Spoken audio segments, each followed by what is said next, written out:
In this episode, I'm going to be talking about how buy now, pay later is more than just a trap, but it's actually turned into Big Brother watching you. But before I do, welcome to the quietest ones in the room with your host, Trey. I gotta say it. Just the fact that you've clicked onto this video and you're listening to the sound of my voice, you by far are the most intelligent people on the face of the planet. So once again, thank you for joining me. Yesterday, I told you all buy now, pay later was a trap. And today, it just got even more serious. Buy now, pay later habits are going straight into your credit score. So if you've been using Klarna, Affirm, Afterpay, and many of the others, just to get the 4 to 5 to 6 easy installment payments, buckle up, because now it's going to be a part of the FICO score. Yes, the FICO that tracks your credit score just announced they're going to start tracking how you handle your buy now, pay later loans. And we need to break this down so you can have an understanding of how it may affect you or why you may just want to stay away altogether. So FICO is launching 2 new credit scoring models, one called FICO Score 10, buy now, pay later, and another called 10T, buy now, pay later. And for the first time ever, these models will include your buy now, pay later history. That means every payment you make or miss on those short-term loans can now help or hurt your credit score.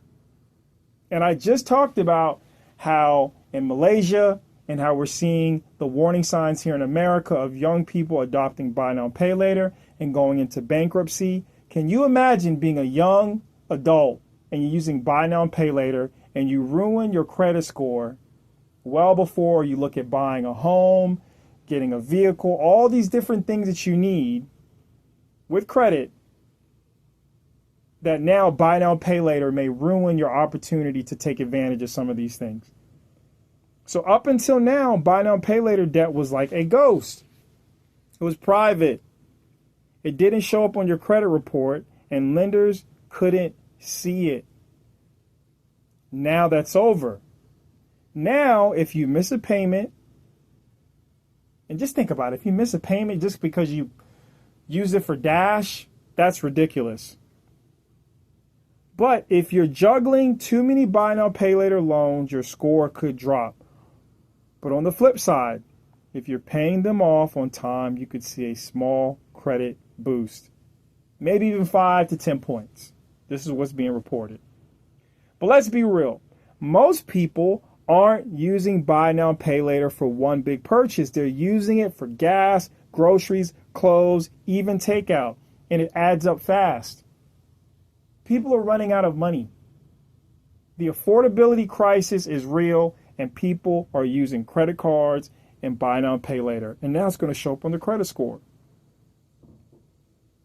So obviously, it's going to hit people who are less up to date on the financial standards and how to use these tools effectively, like young people and people already struggling with credit the hardest. So according to FICO, buy now, pay later users often already have lower credit scores. They carry more revolving debt, and they're more likely to file for bankruptcy. And I just talked about this yesterday. So yeah, giving lenders a clearer look at all the buy now, pay later activity might help a few people, but it's going to expose a lot more people to risk. And ultimately, I've been saying it for so long, that the buy now, pay later business model is, 1, horrible.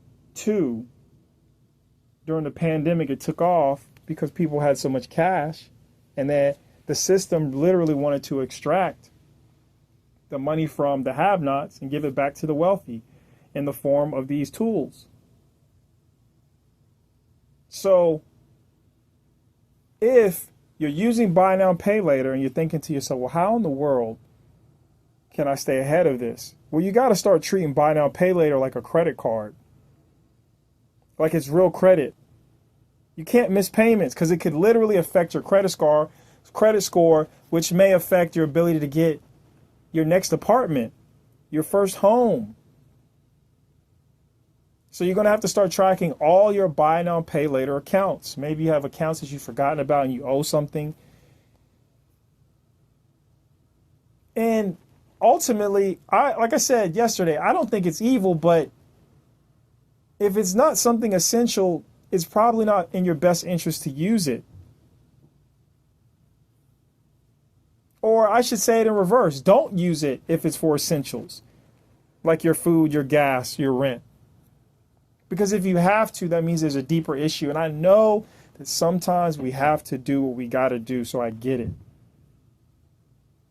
And so listen, this isn't a drill. Buy now, pay later isn't invisible anymore. So if you're not disciplined, it's not just going to trap you. It's going to trap your wallet. It's going to trap your future opportunities to do things if it drops your credit score too low. And this could just make it harder for you. And I just think it's unfortunate that they've switched what the tool represents in America when it was positioned as, oh, just make some installment payments and you can get your product. And they're turning it into something completely different. And look, I know what the hustle is here. It's just the fact that as we move forward, the wealth gap continues to widen. People have less and less money, liquidity, and this is just going to be the new normal of, I remember hearing, this was about 5 to 10 years ago, this idea of no one would own anything. And so if credit cards were an issue, just imagine, and have been an issue, just imagine what buy now, pay later is going to do. And the bankruptcies are already starting. So I hope that none of you who are listening fall into this trap, or don't talk to someone close to you who may be using buy now, pay later and not warn them about the ramifications and how it's now going to be a part of their credit score history. So anyhow, please share your thoughts in the comment section. Please like, share, and subscribe. I want to thank each and every one of you for once again continuing to check out my content. You certainly keep me motivated. And I guess this buy now, pay later tool, these topics are kind of like a series. I've talked about it really all year. And the more and more I receive information, I'll definitely provide it to you. But be mindful, if you're using it, it can now affect your credit score. So as I always say, ladies and gentlemen, until next time.